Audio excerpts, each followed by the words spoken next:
Hi hello నమస్తే welcome to my channel భయ్య. Channel కొత్తగా చూస్తున్నట్టయితే ముందుగా సబ్స్క్రైబ్ చేసుకోండి. అలాగే నేను చెప్పే వీడియోని వస్తే మాత్రం అందరికీ షేర్ చేయండి భయ్య.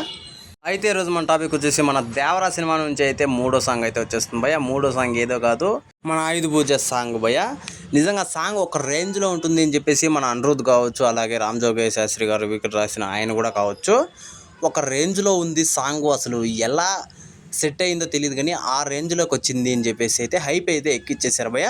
నిజంగా ఎన్టీఆర్ అన్న ఫ్యాన్స్ ఎంతలో ఎదురు చూస్తున్నారంటే ఈ సాంగ్ కోసము అసలు తగలబెట్టేస్తారేమో థియేటర్లో కానీ వేస్తే మాత్రము.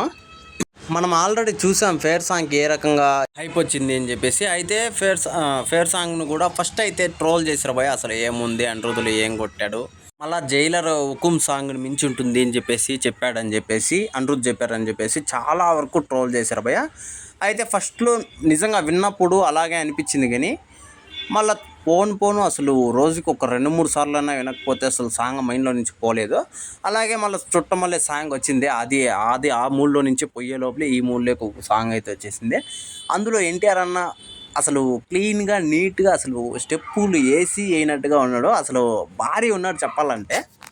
సాంగు జాన్వీ కపూర్ ఒక ఎత్తు అయితే ఎన్టీఆర్ అన్న ఒక ఎత్తు అన్నట్టుగా అనిపించింది భయ్య.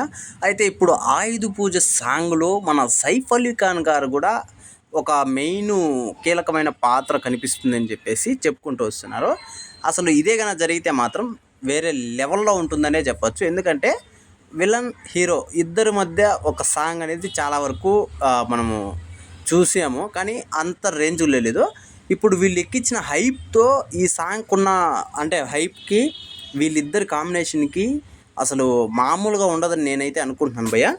అలాగే వీళ్ళు ఆయుధాలు కూడా ఒకటి వదిలేరు. అసలు ఆ కత్తి డిఫరెంట్గా ఉంది. అసలు నిజం చెప్పాలంటే కత్తుల్లో ఎన్టీఆర్ అన్నకు ఒక సపరేట్ వస్తాయి అనుకుంటా నాకు తెలిసినంత వరకు. మన సింహాద్రి కావచ్చు, అలాగే చాలా సినిమాలకు కావచ్చు, ఆయనకంటూ సపరేట్గా కత్తులు అయితే వస్తాయి. అది ఎందుకో తెలీదు. మన అరవింద సమేతకు కూడా సగం కత్తి అసలు ఆయనకే సరిపోతుంది అన్నట్టుగా వచ్చాయి. ఇప్పుడు ఈ సాంగ్కి ఏ రకంగా ఉంటుంది అసలు అంటే వీడియో సాంగ్ అయితే వదలరు, ఖచ్చితంగా తెలిసిన విషయమే.